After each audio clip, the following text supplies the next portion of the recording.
मुझे ना सोसाइटी का माइंडसेट सच में समझ में नहीं आता है कि कब हम लोग किसी की मेंटल हेल्थ को उनकी पॉपुलैरिटी या उनके पोजीशन से कनेक्ट नहीं करेंगे। कब हम लोग किसी की मेंटल हेल्थ को उतनी प्रायोरिटी देंगे जितना हम किसी पॉपुलर इंसान को देते, भले ही वो पर्सन एवरेज हो। तो अभी यहाँ पे मैं जो बात करी वो बहुत ज़्यादा इंपॉर्टेंट है, तो मैं चाहती हूँ कि आप ये वीडियो एंड तक देखें। और आपको पता होगा अभी रिसेंटली कुंभ मेला चल रहा है, बहुत सारे बाबा फेमस हो रहे हैं। उसमें से एक पर्सन है अभय सिंह करके, जिनको आईआईटी बाबा के नाम से लोग जानते हैं। वो भी बहुत ज़्यादा फेमस है फॉर ऑब्वियस रीज़न कि उन्होंने आईआईटी किया हुआ है, उन्होंने बहुत अच्छे लेवल पे जॉब की हुई है, एंड सो रीज़न सबको पता है। And I personally appreciated. मैं उनको कोई अपोज नहीं कर रही हूँ, मैं उनको कोई सपोर्ट नहीं कर रही हूँ, मैं न्यूट्रल बेसिस पे यहाँ पे आपसे बात कर रही हूँ। मैंने रिसेंटली ये भी सुना था कि कुंभ मेले का जो उनका जूना अखाड़ा है वहाँ से भी उनको बैन कर दिया। उनको बैन करने के बाद में उनके मैंने काफ़ी सारे इंटरव्यूज़ भी देखे, कई न्यूज़ चैनल्स के साथ में है, कई पॉडकास्ट टाइप ऑफ इंटरव्यूज़ है, तो मैंने बहुत सारे उनके इंटरव्यूज़ भी देखे। अपार्ट फ्रॉम दैट, आज हम लोग जो डिस्कशन कर रहे हैं ये मेंटल हेल्थ के ऊपर है। तो ये जो इनको अटेंशन इतनी मिल रही है, उनका मेन रीज़न है कि उन्होंने आईआईटी क्लियर किया है and may be he deserves that, क्योंकि आईआईटी कोई भी इजी स्टेप नहीं है, आईआईटी बहुत डिफ़िकल्ट है पास करना। तो आई अप्रिशिएट दैट पार्ट। अब उनको इतनी अटेंशन मिल क्यों रही है? सिर्फ इसलिए क्योंकि उन्होंने आईआईटी पास किया हुआ है, या फिर इसलिए क्योंकि उनकी 3 lakhs की जॉब थी, या फिर इसीलिए कि वो अब्रॉड जॉब कर रहे थे? ये सारे रीजंस प्राइमरी है, ठीक है, लेकिन उनकी मेंटल हेल्थ का जो रीज़न है वो सेकेंडरी है। तो यहाँ पे एज अ सोसाइटी मेरा यही कंसर्न है कि अगर कोई नॉर्मल पर्सन होता तो क्या आप उसको इतनी अटेंशन देते? जैसे मैं हूँ यहाँ पर, मैंने भी चाइल्डहुड से बहुत ट्रॉमा फेस किया हुआ है, बहुत सारे स्ट्रगल्स वगैरह फेस किए हुए हैं, और बहुत सारे लोग मेरे जैसे ही है। आईआईटी या ऐसे बड़े कॉम्पिटिटिव एग्ज़ाम्स पास करने वाले बहुत कम है हम में से, क्योंकि हमारे पास शायद उतना मेंटल प्रेशर झेलने का यही नहीं था कि हम बाकी की चीज़ें कर सकें, या तो फिर इन जनरल बहुत लोग मुझ जैसे एवरेज भी होते हैं। लेकिन मेरा कंसर्न ये है कि क्या नॉर्मल लोगों की मेंटल हेल्थ मैटर नहीं करती है? अगर वो एक नॉर्मल पर्सन होते तो क्या आप उनको इतनी अटेंशन देते? सब लोग यही बोल देते कि अरे वो तो एक्चुअल में मैंने कुछ इंटरव्यूज़ देखे हुए हैं जहाँ पे लोग उनको बोल रहे हैं कि अरे ये तो पागल हो गया है, ये तो अडिक्टेड है, एंड सो थिंग्स। हाँ, जो उनके कुंभ के बैन का इंसिडेंट हुआ था वो कहीं न कहीं तक मुझे भी लगा गलत है, क्योंकि ये मेरा पर्सनल पर्सपेक्टिव है। मैं यहाँ पे उनको सही या गलत नहीं बता रही हूँ, ठीक है? मेरे हिसाब से गुरु की रिस्पेक्ट करना इम्पॉर्टेंट है, और गुरु ही हमको सब कुछ सिखाता है, तो मेरे हिसाब से उनकी रिस्पेक्ट करना इम्पॉर्टेंट है। वो एक डिफरेंट टॉपिक है। तो मैंने आस-पास में भी काफ़ी सारी चीज़ें सुनी थी कि उनकी पॉपुलैरिटी बहुत बढ़ गई, उनको मीडिया अटेंशन बहुत मिल रहा था, इस वजह से बैन हो गए वो। तो मेन रीज़न ये नहीं है उनके बैन होने का। एक्चुअल रीज़न आपको मैंने ऑलरेडी बताया कि उनके जो गुरु थे उनको उन्होंने अब्यूज़िव लैंग्वेज यूज़ की, उसके वजह से उनको बैन किया हुआ है, जो पर्टिकुलर जूना अखाड़ा है। अभी तक ऐसे कोई क्लेम्स नहीं है कि पूरे कुंभ मेले से उनको बैन किया हुआ है, क्योंकि महाकुंभ का मेला बहुत ज़्यादा बड़ा है, तो ऐसा पूरा कोई क्लेम नहीं आया हुआ है वो पर्टिकुलर जूना अखाड़ा। बट जूना अखाड़ा भी बहुत ज़्यादा बड़ा हुआ है, क्योंकि मेरे कुछ क्लोज़ रिलेटिव्स हैं जो कि यूपी से है, तो मुझे इस बारे में थोड़ी बहुत जानकारी है। क्योंकि ये इंसान आईआईटी से पास आउट है, एलीट क्लब का है, इस वजह से इनको बहुत ज़्यादा पॉपुलैरिटी और अटेंशन मिल रहा है, ठीक है? जितना मैंने अभी तक मीडिया में देखा हुआ है, बाकी अगर मैं गलत हूँ तो प्लीज़ मुझे भी कमेंट करके बता देना। बट जितना मैंने देखा हुआ है, सब उनके जो मेंटल इश्यूज़ है, जो उनके चाइल्डहुड ट्रॉमास है, ये सारी चीज़ें सेकेंडरी हो गई है। वेरी फर्स्टली हर कोई यही पूछता है कि अच्छा आप आईआईटी से हो, आपने आईआईटी छोड़ दिया, आईआईटी छोड़ के स्पिरिचुअलिटी कर ली। अब मुझे सच में सोसाइटी की हिपोक्रेसी समझ में नहीं आती है, जहाँ पे एक इंसान को उनके बैकग्राउंड के हिसाब से जज किया जा रहा है, उनकी पॉपुलैरिटी के हिसाब से जज किया जा रहा है। मैं आपको सच में बता रही हूँ, अगर यही कोई नॉर्मल पर्सन होता, मैं ना आपको एक एग्जांपल देती हूँ, मुझे ये वीडियो बनाने का मन क्यों किया। सबसे पहली बात तो मैंने यूट्यूब स्टार्ट किया है, तो यहाँ पे मैं अपने ओपिनियंस ही देने आई हूँ, मैं अपने पर्सपेक्टिव्स ही देने आई हूँ। बट ऑब्वियस मेरे पास भी इतना नॉलेज नहीं है, मैं भी इतनी ज्ञानी नहीं हूँ, और आईआईटी बाबा जितनी तो बिल्कुल भी नहीं हूँ। बट जो मुझे यहाँ पे समझ में आया उसके हिसाब से, 2-3 दिन पहले एक नोन के साथ मैं बैठी हुई थी, और यही कोई रील चल रही थी, कोई वीडियो चल रहा था न्यूज़ पे आईआईटी बाबा का, और मैंने थोड़ा सा उस पर ये कर दिया, because you know I belong from that background, कि मैं ऐसे लोगों से बहुत जल्दी कनेक्ट कर लेती, तो मैंने भी थोड़ा सा कह दिया कि हाँ it is very sad and all. तो बहुत सारे लोग होते हैं जो इन चीज़ों से गुज़रते हैं और बहुतों के पास तो वो प्रिविलेज भी नहीं होता है कि वो पढ़ाई कर सके या आईआईटी या ऐसे कोर्सेज़ क्लियर कर सके। सो द पर्सन सेड मी कि अरे वो तो लोग एवरेज होते हैं, उनको तो बस एक बहाना चाहिए होता है, ये बैड पेरेंटिंग और ये जो डिप्रेशन और ये सब चीज़ें वो लोग तो बहाना देते हैं, वो लोगों का ऐसा कोई रीज़न नहीं होता है। एंड आई आस्क हर कि जस्ट बिकॉज उन्होंने आईआईटी पास आउट किया हुआ है, इज़ दैट द रीज़न कि उनका जो मेंटल हेल्थ है वो ज़्यादा ज़रूरी है और जो एवरेज पर्सन है उनका कम है? इसका क्या रीज़न है?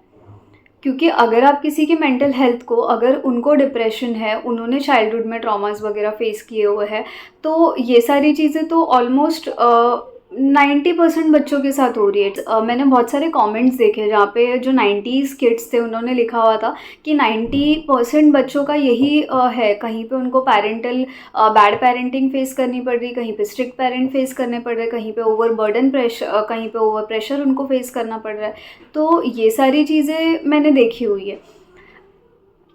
सो मुझे उससे समझ में आया कि बहुत सारे लोग हैं जो इस चीज़ पे डिवाइडेड है और जब कोई नॉर्मल पर्सन होता है जो ये चीज़ें चूज़ करता है, जैसे अगर कोई इंसान है जो सनातन के इस पे चल रहा है या स्पिरिचुअलिटी के पाथ पे चल रहा है, और अगर वो कोई एवरेज पर्सन है जिसने कोई एवरेज स्टडी की होगी या मान लो स्टडी भी नहीं की होगी, वो नॉर्मल कोई काम करने वाला होगा, तो लोग कह देंगे कि अरे वो तो बहुत ज़्यादा लेज़ी था, वो तो इररिस्पॉन्सिबल था। अब आईआईटी जिसने क्लियर किया है उसको भी ये लोग बोल रहे हैं। तो बहुतों ने ये चीज़ बोली है कि अरे उनको तो रिस्पॉन्सिबिलिटी नहीं लेनी थी, उनको तो पेरेंट्स का रिस्पॉन्सिबिलिटी नहीं लेना, तो उस वजह से उन्होंने पूरा सब कुछ त्याग व्याग के वो चले गए। बहुतों का बोलना ये भी है कि वो एडिक्टेड हो गए हैं, उनके काफ़ी सारे रील्स भी इस चीज़ को लेकर वायरल हुए। See that's not my point, ठीक है, मैं उतनी स्पिरिचुअल नहीं हूँ, मैं हूँ स्पिरिचुअल बट उतने लेवल पे नहीं हूँ कि मैं ये सारी चीज़ें डीप में देख सकूँ। बट यहाँ पे मेरा मेन रीज़न यही था कि मेंटल हेल्थ को लोगों के जो स्टेटस होता है उसके बेसिस पे कैसे जज किया जा सकता है। अगर एक नॉर्मल इंसान बोल रहा है कि मैं डिप्रेस्ड हूँ या मैंने ये चीज़ फेस की है, तो उसको भी उतना ही इंपॉर्टेंस मिलना चाहिए ना। किसी नॉर्मल इंसान के लिए वो अलग कैसे हो सकता है। जब मैंने अपनी ये सीरीज़ स्टार्ट की थी पूरी, the journey that change me forever, ये मैंने पूरी सीरीज़ अपने लाइफ पे स्टार्ट की थी, तो बहुतों ने स्टार्टिंग में मुझे ही बोला कि यार तू तो अटेंशन सीकर बन रही है, ये सोशल मीडिया पे लोगों ने मुझे बोला है। पर्सनली तो मैंने सच में ज़्यादा लोगों के साथ शेयर ही नहीं किया हुआ है, क्योंकि मेरे आसपास में जो लोग हैं वो नॉर्मल फैमिली से बिलोंग करते हैं और उन्होंने बहुत कम लोगों ने ये सारी चीज़ें देखी होगी।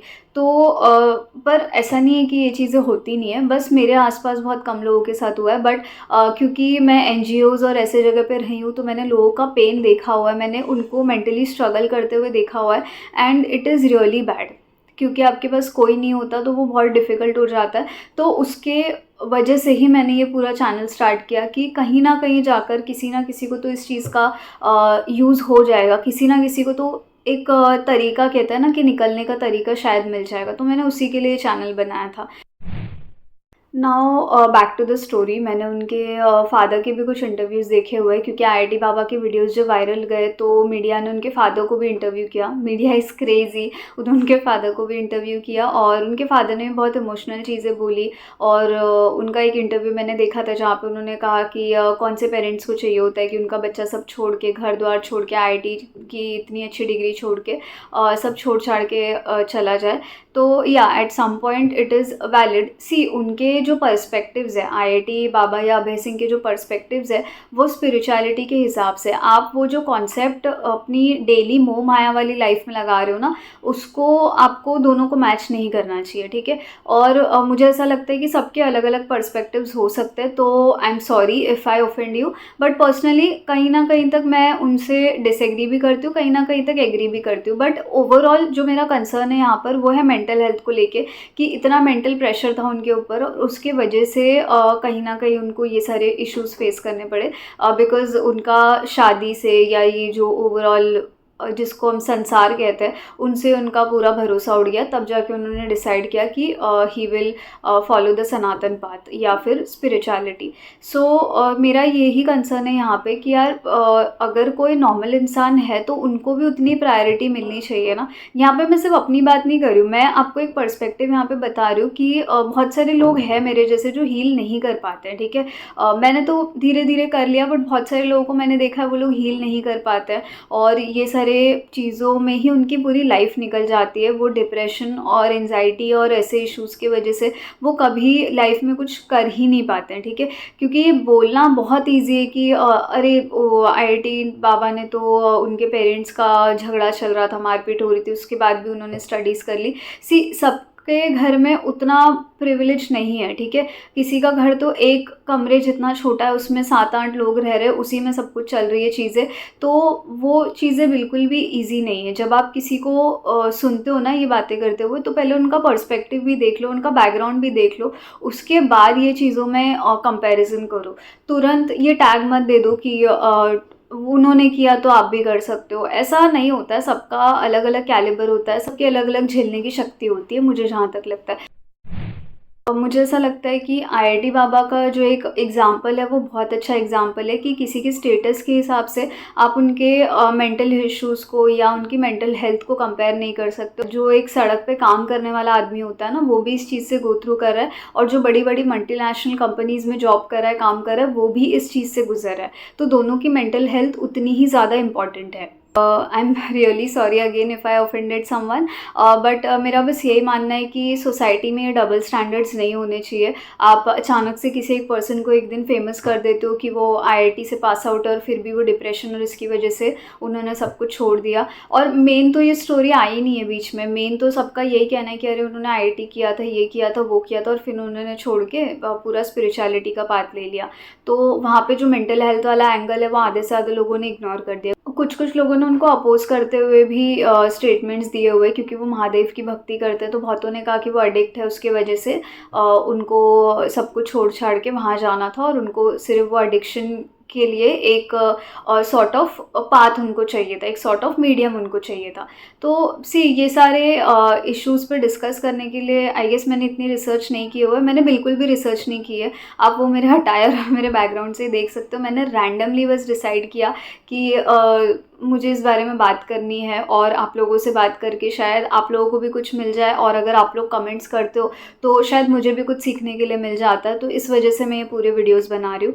और मुझे बस यही लगता है कि हर किसी की मेंटल हेल्थ जो है इक्वल होनी चाहिए, वहाँ पे डबल स्टैंडर्ड्स नहीं होने चाहिए। जब आप किसी की मेंटल हेल्थ को, किसी के डिप्रेशन को, किसी की स्ट्रगल्स को देख रहे हैं, तो उसको इक्वली देखना चाहिए आप। And I am still telling you, इसके बहुत सारे अलग अलग पर्सपेक्टिव्स है। ये बस मेरा एक पर्सपेक्टिव है, क्योंकि मैं उस बैकग्राउंड से बिलोंग करती हूँ, और मेरे जैसे बहुत से लोग हैं जो इन्होंने ये चीज़ फेस की है। बट बहुत लोग उनको समझ ही नहीं पाते, उनको कह देते हैं कि वो इरिस्पॉन्सिबल है, वो लेज़ी है, वो ऐसे, उनको ये नहीं करना था करके वो इग्नोर कर देते हैं।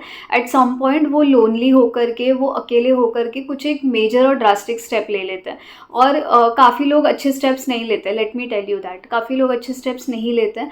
तो मेक श्योर कि आप हो या आप किसी और को देख रहे हो तो आप उनसे काइंड रहो, और थोड़ा सा न्यूट्रलिटी के साथ चीज़ों को देखो, ना कि आप डायरेक्टली उनको जज कर दो। And if you are someone who is struggling from mental health issues, depression और whatever things, just hold on right there. Things will be okay, trust me.